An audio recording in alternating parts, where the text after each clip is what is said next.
Hola, buenas noches. Hoy vamos a conversar sobre cómo es que el mundo global está tratando de enfrentar la crisis tras la pandemia del COVID-19 y la guerra entre Rusia y Ucrania. Subir las tasas de interés en la Reserva Fiscal de Estados Unidos y los bancos centrales de algunos países a nivel global ha sido precisamente uno de los instrumentos monetarios de ajuste para tratar o frenar en algunos casos la inflación generalizada. Nos interesa, por tanto, averiguar cómo es que esta medida ha influido, ha repercutido en las economías del mundo y principalmente cómo es que esta medida ha repercutido en América Latina y en Bolivia de manera particular. Para conversar sobre este tema y sus aristas, hemos invitado a Carlos Foronda, decano del Campus Santa Cruz de la Universidad Privada Boliviana UPB, y a Ricardo Nogales, decano de investigación en economía de la UPB. Ambos son autores del libro recientemente editado por esta Casa Superior de Estudios titulado Alza de Tasas de Interés 2022, su impacto en América Latina. Agradecemos la presencia de estos dos nuestros invitados para conversar sobre el tema señalado y por supuesto que también agradecemos a las empresas que hacen posible y patrocinan este espacio de la revista Energía Bolivia. Las empresas son por supuesto Total Energy, Repsol, CRE, Volpegas, Banco Mercantil Santa Cruz, Siemens Energy y YPFB. Después de este corte iniciamos nuestra conversación.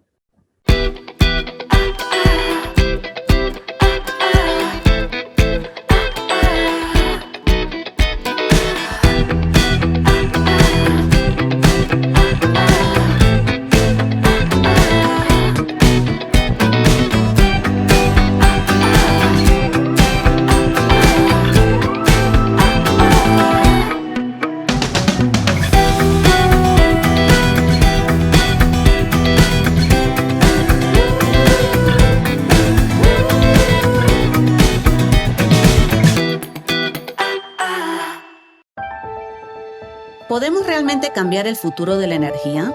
Absolutamente.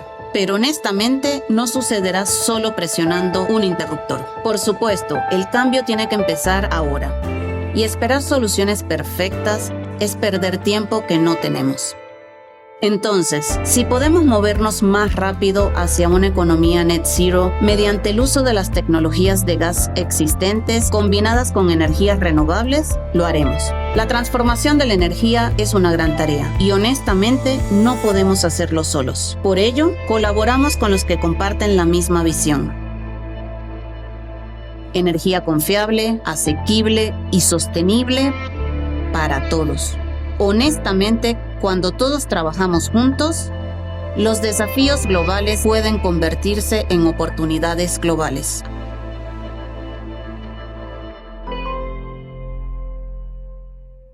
La Reserva Fiscal de Estados Unidos y algunos bancos centrales en el mundo han utilizado precisamente la elevación de las tasas de interés para frenar, como decíamos al inicio, la inflación generalizada en el mundo global. ¿Cuánto y cómo ha funcionado esta medida? Nos interesa la lectura de ustedes, principalmente cómo es que ha funcionado esta medida y las repercusiones que ha tenido en América Latina y en nuestro país de manera fundamental.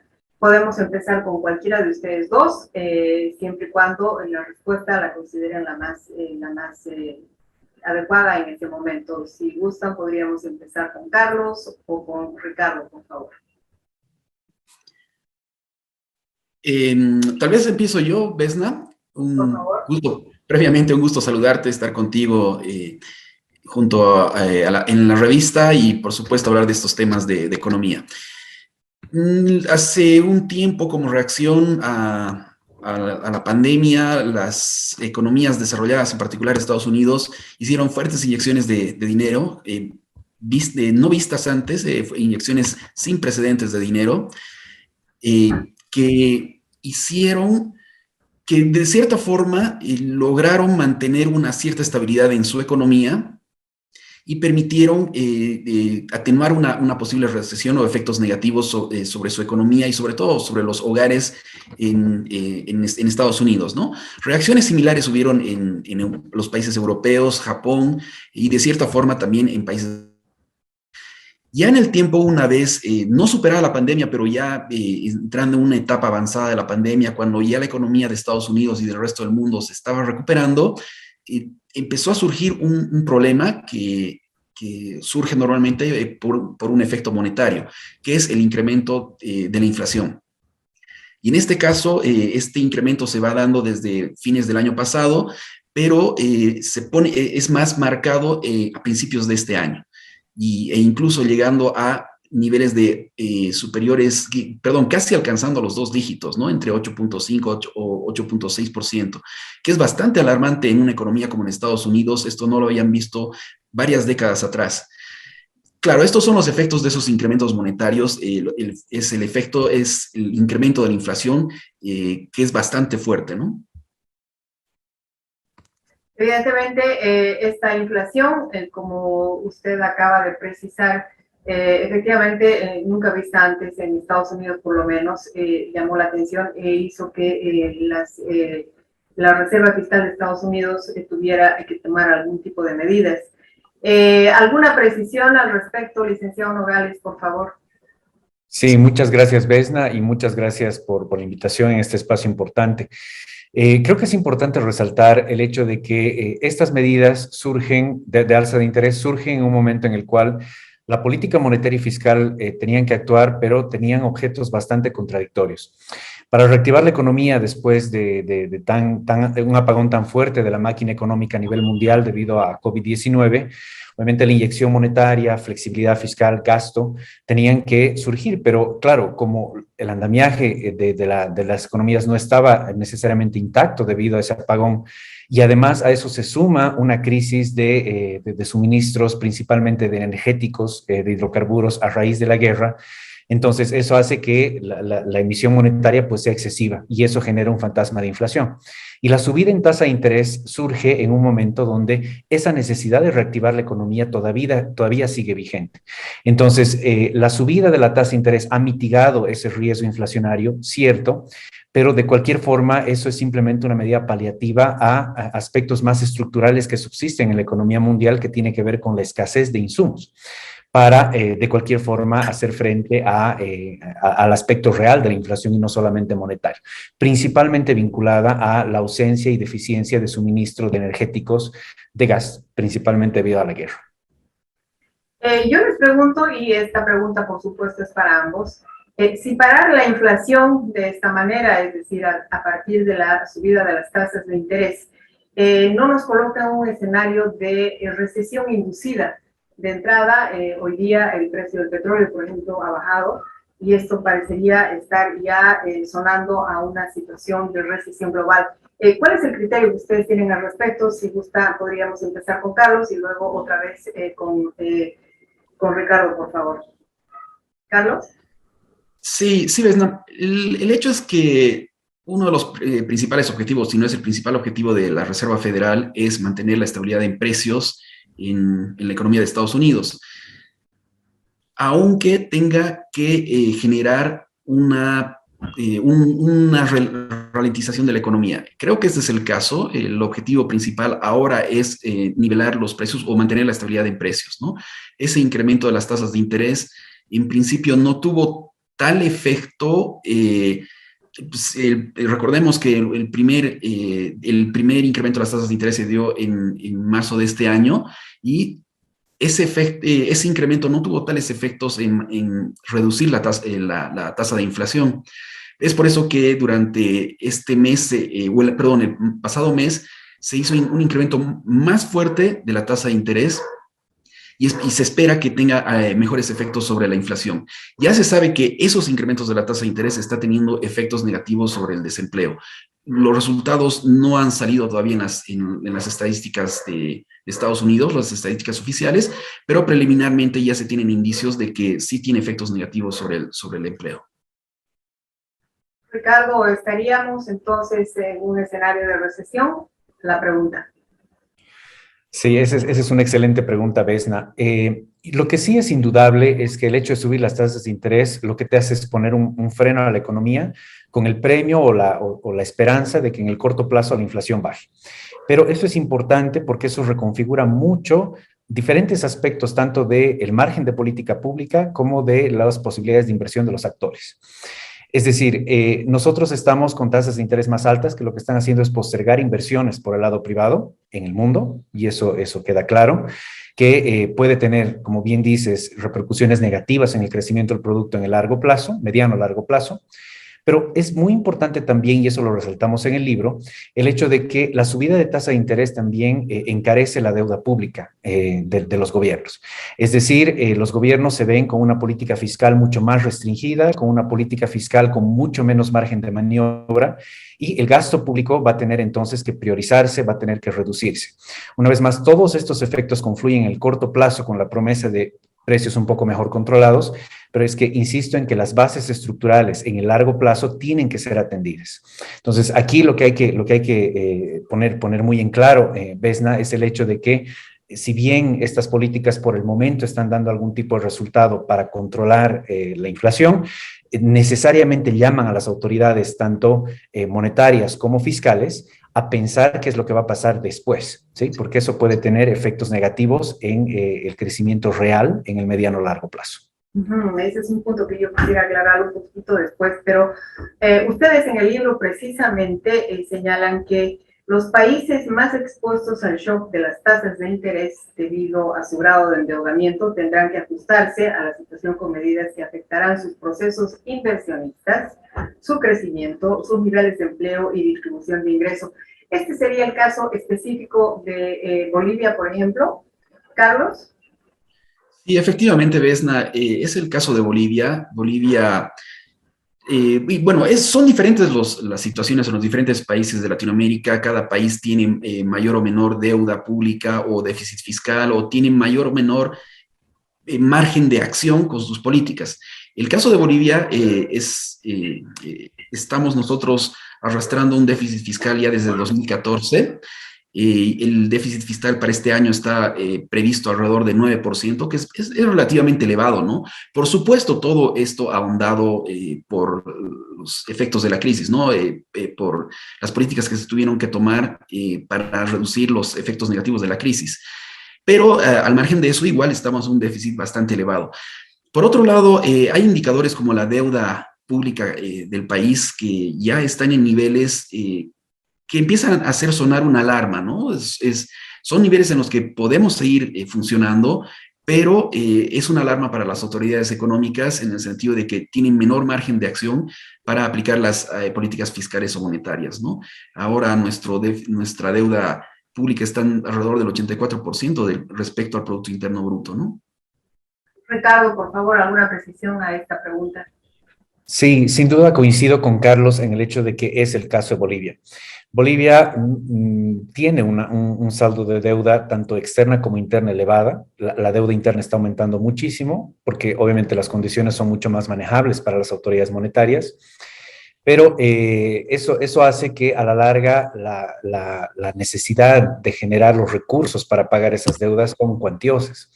Y eso parece difícil, Vesna, en la situación actual, porque por un lado nosotros tenemos una economía que se está recuperando de 2 años prácticamente de haber funcionado a cuarta máquina o menos, y además en un contexto en el cual nosotros tenemos efectos negativos vinculados, por ejemplo, al contrabando, que están de alguna manera mermando la productividad, la capacidad, las ventas de nuestras empresas.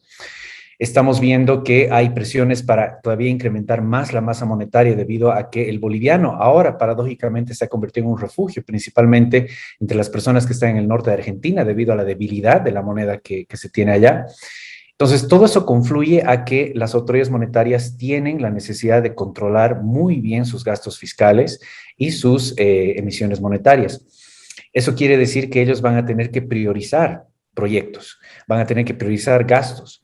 Y es ahí donde quizá la estrategia de política pública lo que debe hacer es apuntar a identificar los programas y proyectos que si es que se postergan o se reducen, no deriven en ya sea mayores posibilidades de desempleo o mayores posibilidades de reducción de calidad del empleo, eventualmente desprotección a cierto grupo de familias que ya son vulnerables a caer en esa situación, etcétera, ¿no? Entonces, el riesgo es latente y yo creo que lo mejor que se puede hacer es empezar a discutir eso, porque no es que hay un programa o una política que puede ser postergada, pero sin duda va a haber que tomar un poco estancias de priorización en relación a ese tipo de cosas, ¿no? Entonces, coincido mucho con Carlos en que eso pasa en Bolivia también. Tocando un tema vinculado, en este caso, a la revista y hablando, por supuesto, de inversiones, cuando ustedes dicen que va a haber un proceso de reducción de inversiones, ¿cómo están ustedes leyendo la situación del sector hidrocarburífero energético en general en el país, hablando de inversiones? Vesna, el precio de los hidrocarburos está fluctuando bastante a nivel mundial y además está fluctuando por diferentes factores, ya sea la guerra, ya sea las políticas monetarias que se generan en Estados Unidos, las propias políticas internas del país. Son diferentes factores que están afectando al precio de los hidrocarburos, que finalmente es la variable en la que uno se fija para tomar inversiones, ¿no? Para realizar inversiones. ¿Qué quiero decir? Que en el corto o mediano plazo, que se espera que duren todavía estos shocks que vienen sobre nuestras economías, va a ser que los precios no sean bastante variables, ¿no? Van a estar con mucha varianza. Por otro lado, como lo decía Ricardo y lo vimos en el libro, las tasas de interés que van a incrementarse, que se están incrementando en Estados Unidos, que son una referencia a nivel mundial, también tienen un efecto importante sobre las decisiones de inversiones en cada país. Tarde o temprano, las tasas de interés también se van a incrementar en los países, ¿no? Las tasas de interés de referencia, lo que va a limitar también las inversiones, ¿no? Si bien estamos en general, entonces, si estamos en una situación de bastante variabilidad en precios, particularmente de hidrocarburos, creo que las decisiones de inversión de las empresas petroleras o relacionadas con energía no son de corto plazo, son de largo plazo. Pero en este corto plazo o mediano plazo va a ser difícil para ellas tomar decisiones, o por lo menos las decisiones van a tener un mayor riesgo. Ricardo, ¿alguna puntualización sobre esta última pregunta? Sí, yo creo que es fundamental hacer la diferencia entre dos tipos de inversiones, Vesna. Una son inversiones de largo plazo estructurales que tienen que ver con, obviamente, gastos cuantiosos que está haciendo la industria energética en Bolivia, que obviamente van a tener réditos de aquí a muchos años, que yo creo que se están haciendo, pero obviamente son inversiones riesgosas y que sin duda, digamos, no necesariamente van a tener un rédito actualmente. Pero lo que yo veo es que en el caso de Bolivia se están haciendo inversiones también de corto plazo, paliativas para mejorar la situación ya en el corto plazo. Por ejemplo, la importación de crudo para mantener las plantas refinadoras de Cochabamba y de Santa Cruz, por ejemplo, en yacimientos funcionando, para que no haya un desabastecimiento de energía en un contexto en el cual pues, el recurso energético escasea a nivel mundial. Entonces se han hecho inversiones muy cuantiosas, excepcionales, en el caso boliviano de importación de crudo, por ejemplo, que antes no estaban contempladas, todo con el afán de un poco proteger el corto plazo, el bolsillo de las personas. Y mira, Vesna, yo me animo a decir de que esa política de alguna manera ha resultado, porque nosotros tenemos una inflación que es muy baja en la región, tenemos todavía la ilusión de que pues algo está pasando en el mundo, pero poco lo sentimos o nada, ¿sí? Y eso pasa mucho por un esfuerzo, un gasto cuantioso de mantener la estabilidad del recurso energético, la disponibilidad del recurso energético aquí. Hubo en algún momento algún fantasma y alguna especulación de escasez de ese recurso, pero fue fácil y rápidamente paliada por acciones gubernamentales de urgencia. Entonces, yo lo que veo en el caso boliviano es que tú tienes un muy gran esfuerzo por esas inversiones o gastos en corto plazo, Y claro, lo que preocupa es un poco el éxito de las inversiones en el largo plazo, porque yo insisto en que esas dos cosas son diferentes. Por un lado tenemos la necesidad de controlar la situación actual, controlando la inflación, controlando el abastecimiento de energía, pero es que en el largo plazo para mí es aquello en lo que nuestros asesores de política pública deben concentrarse todavía más. Estas medidas, Ricardo, una precisión sobre lo que acaba de decir. Estas medidas y qué otras peculiaridades del contexto boliviano estarían precisamente haciendo lo que ustedes acaban de señalar, que en Bolivia no tenemos una alta tasa de inflación y no pareciera ser que estamos en un proceso de recesión como gran parte de los países a nivel global. Podría ser el contrabando, de alguna manera lo han señalado hace un momento, pero también el narcotráfico, alguna de las peculiaridades de la realidad boliviana que nos está, digamos, permitiendo estar en esta situación. ¿Cómo es que ustedes podrían diagramar esta situación? Ricardo, y luego le voy a pedir a Carlos que nos precise algo alrededor de este tema. Claro que sí, sin duda la estabilidad y el bajo precio estable de los hidrocarburos ha sido fundamental porque tú sabes que es un insumo para todo, comercio, transporte, etcétera. Entonces, todas las cadenas de suministro en Bolivia, desde alimentos hasta manufacturas, se han visto beneficiadas de un precio bajo del recurso energético, sin duda. Por otro lado, el hecho de que el tipo de cambio se haya mantenido fijo, lo que ha hecho ha sido frenar algunas presiones de inflación importada. Obviamente, esa es una variable que es muy, muy delicada y obviamente su objetivo no era necesariamente el que estamos viviendo ahora, pero el ver que los precios están incrementando en todo el mundo, pero que esos productos finalmente no se ven encarecidos por una estabilidad del tipo de cambio, también contribuye en cierta medida a haber mantenido esa ilusión de estabilidad. ¿Sí? Entonces, yo creo que ha habido una muy fuerte presión por la valorización del dólar, porque ahora también se sabe que libra esterlina, euro, por ejemplo, están bajando muchísimo y el dólar está cada vez más fuerte como una medida de refugio a nivel internacional. Entonces, la presión a valorizar un poco más el dólar es latente en todo el mundo. Entonces, y eso pasa también en Bolivia. Entonces, otra vez, ¿no? Esa presión sobre el uso de reservas internacionales para mantener un precio del dólar relativamente bajo sigue estando ahí, pero yo creo que no se puede negar que ha contribuido de alguna manera a abaratar nominalmente los precios de productos importados y de insumos. Gracias. Carlos, una precisión al respecto. Como mencionó Ricardo, estos son los principales factores que están manteniendo la estabilidad en precios en el país, ¿no? Y yo diría ahí, acotaría ese anclaje que nosotros tenemos, o como le llamamos los economistas, ese anclaje de nuestras expectativas de inflación al tipo de cambio. Mientras el tipo de cambio esté fijo como está al momento, las personas van a sentir van a sentir que la economía está marchando bien, que no hay mayores problemas y por tanto no va a haber una necesidad especulativa sobre los precios, ¿no? No va a haber un incremento en precios especulativo que genera una espiral inflacionaria. En facilito podríamos decir que la informalidad dentro de la economía boliviana está contribuyendo a esta situación.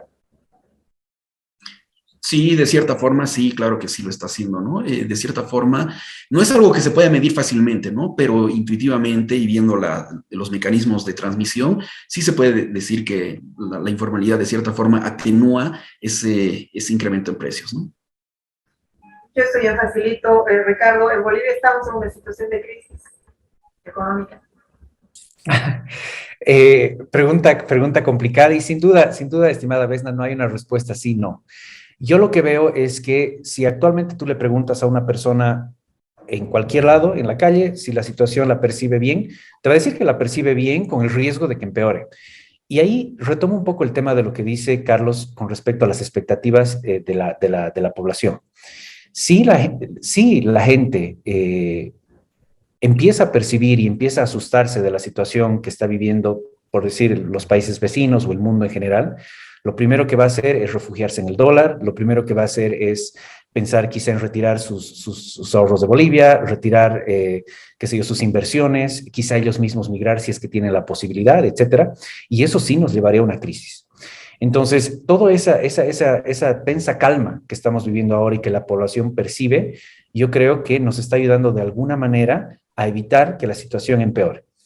Es decir, Yo no veo yo no veo que ahora estemos en una crisis, pero sin duda estamos viviendo en una situación que está controlada por aspectos, como bien decíamos, anclajes de monedas, por subvenciones a hidrocarburos, por esfuerzos cuantiosos de política pública de hacer que la gente perciba que el dinero en su bolsillo no merma, un control de inflación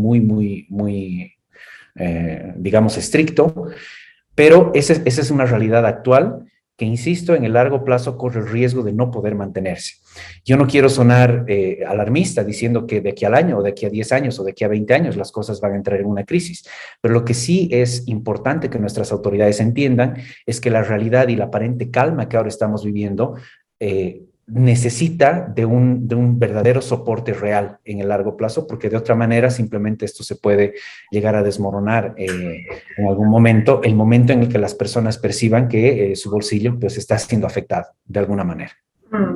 Dos precisiones. Si consideran ustedes que los líderes del sector público, perdón, los líderes del sector público y privado están precisamente considerando estas medidas que ustedes además las precisan y las plantean de manera muy clara en el libro que acaban de editar. Y si además, ¿cuál debería ser este soporte real al que acaba precisamente Ricardo de mencionar? Podríamos tal vez terminar con Ricardo para que concluya la idea y luego pasar a Carlos, por favor.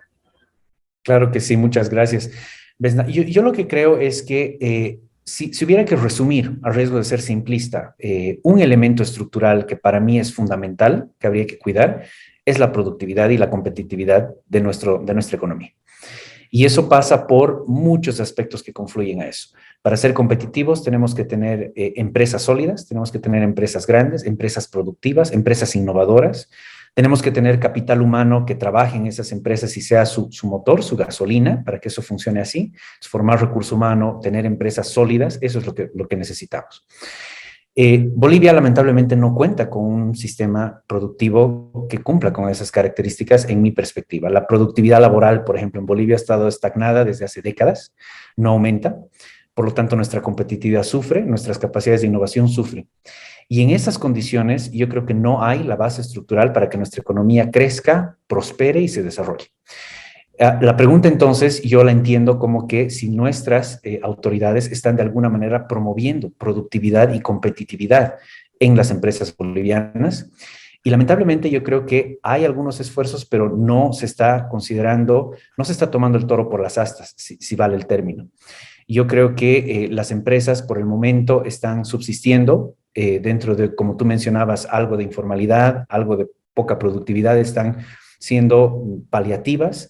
Son en muchos casos empresas que permiten a sus dueños sobrevivir. No son empresas grandes que generan empleo estable, empleo de calidad, que subsisten, que compiten, ¿no? Que pueden ser muy fácilmente venidas abajo debido al contrabando, que ahora se viene con mucha fuerza, por ejemplo, quizá desde el sur del país. Entonces, la respuesta es, yo creo que falta muchísimo para que nuestras autoridades se den cuenta de que nuestro sistema productivo necesita una inyección de estrategias de productividad y competitividad mucho más agresivas. La informalidad galopante que nosotros manejamos desde hace décadas, yo creo que es algo que hay que buscar la forma de no digo eliminar porque es el método de subsistencia de muchas familias, pero sí de alguna manera de hacer que esas empresas crezcan y salgan de ese esquema informal para que ofrezcan empleos de calidad. Para mí es la única forma de ser realmente una economía propiamente dicha, productiva y competitiva. Carlos, por favor. Vesna, yo apoyo la respuesta de Ricardo, pero tal vez voy a hacer énfasis en el corto plazo. Ricardo creo que ha hablado un poco más del mediano o largo plazo. Yo voy a hacer énfasis en el corto plazo y con esto, ¿no? No quisiera estar en lugar de ninguna autoridad económica de ningún país de Latinoamérica. Creo que todos los países de Latinoamérica están en situaciones más o menos similares, ¿no? Con poca capacidad de acción y con un escenario turbulento de subida de tasas de interés, variabilidad en precios de hidrocarburos y suspensión de cadenas de suministros, ¿no? Creo que ese escenario no es el más adecuado para ninguna autoridad económica. Y aparte que también tenemos la quinta ola que está viniendo y esos factores que hacen que las autoridades económicas no tengan campo de acción y además tengan otros factores que vienen a afectar a las economías. Entonces, en el corto plazo, si bien no estamos en una recesión, técnicamente recesión es cuando estamos en crecimiento negativo y no lo estamos, estamos en crecimiento positivo en los últimos trimestres, pero creo que el margen de acción que tenemos es bastante limitado. Las autoridades están muy limitadas en su campo de acción. Creo que una de las variables más importantes que tienen nuestras autoridades, ya hablando de Bolivia, es la deuda pública. Pero hemos llegado a un nivel de endeudamiento que creo que es un límite, y las autoridades públicas también se han dado cuenta de eso. Recordemos que hace poco tratamos de obtener recursos de mercados internacionales y no obtuvimos lo que se requería, y peor aún, a una tasa más elevada, ¿no? Consecuencia de todos los factores que pasan a nivel mundial. Entonces, con ese margen de acción, las autoridades no pueden actuar más que de forma reactiva antes que preventiva, ¿no? Tal vez lo que Ricardo menciona, trabajar sobre la productividad y competitividad es lo urgente en nuestro país, pero hay cosas más urgentes a corto plazo, ¿no? Hacer que la economía se sostenga y no tenga los embates, los shocks, que pueda subsistir estos shocks negativos que está teniendo por diferentes factores. Interesante esa proyección de escenarios futuros que acaba de realizar Carlos. No sé si Ricardo quisiera alguna precisión también sobre ese punto, por favor.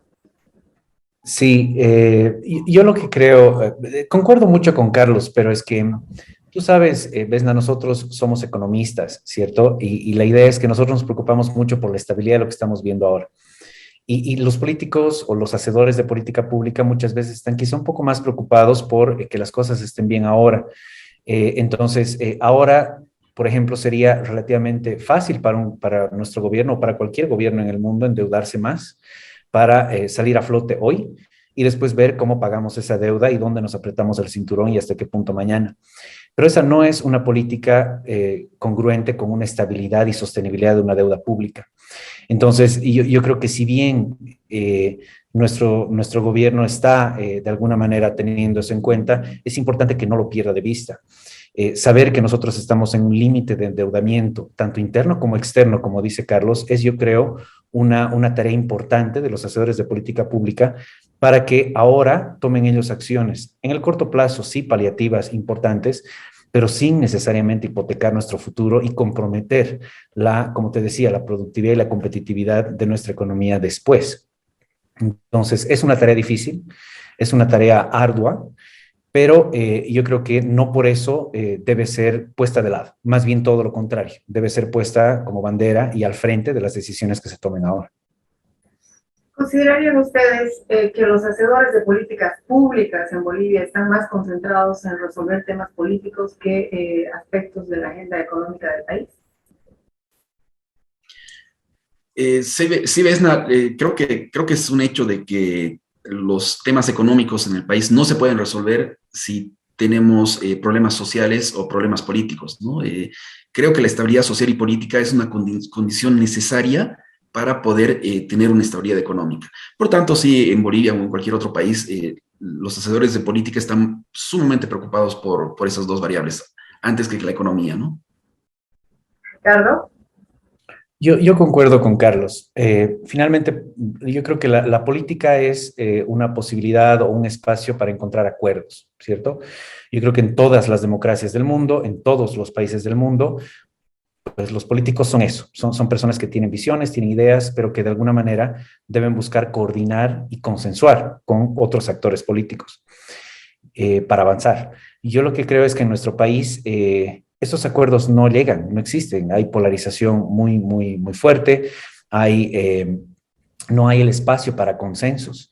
Entonces yo creo que ahí ese rol de los hacedores de política pública de sí, discutir, etcétera, y finalmente llegar a consensos y actuar en base a esos consensos no está llegando.